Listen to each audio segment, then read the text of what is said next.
Hey, everybody, welcome back to another Tips Tuesday. Dr. Jeff Rickenbaugh back here with you, where once a week I bring you one tip for dealing with the difficult people in your life that just continue to make things a little more difficult than they need to be in your world. We are finally to the end of our series on top 10 tips for dealing with bullies, and we have reached tip number 10, which is simply to create a bully free zone. Create a bully free zone. If you are in management, if you are in leadership level, if you have some influence on this, do everything you can to just not put up with it, frankly. Have a three strikes and you're out policy. I mean, there's a number of ways to go about it. Obviously, you have to abide by your state and local laws, your organizational policies, your industry regulations, these kinds of things. But do everything you can just to not tolerate it. And you don't have to deal with it. The less you deal with on the front end, the less you have to deal with on the back end. I think for a number of years, companies sort of erred on one end of the spectrum where it was sort of the good old boy authoritarian leadership style and bullying was allowed.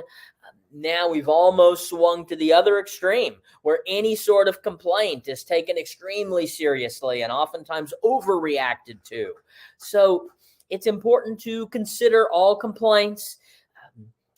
More than one person, have a committee, bring in some outside leadership coaching, get some objective sort of third eye consultant on the situation.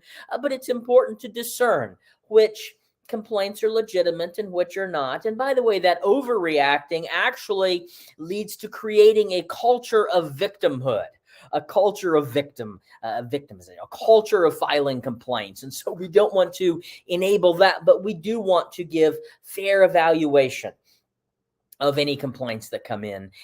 But we need to recognize when we have legitimate bullying going on, when somebody's being intimidated, when they're feeling threatened, these kinds of things in the workplace, just not to put up with it at all.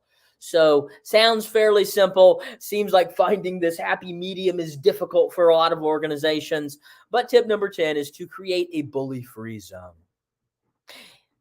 To get all of my top 10 tips for dealing with bullies, or to watch my free webinar on dealing with all of the 8 types of difficult people, click those 2 links below. Also, if you found this free social media series helpful, I would appreciate it if you would like, subscribe, or share this with others so they can benefit from it as well. We'll now be moving into our top 10 tips for dealing with con artists. Top 10 tips for dealing with con artists is right around the corner. Can't wait to get to it, and we'll see you next Tuesday. Bye for now.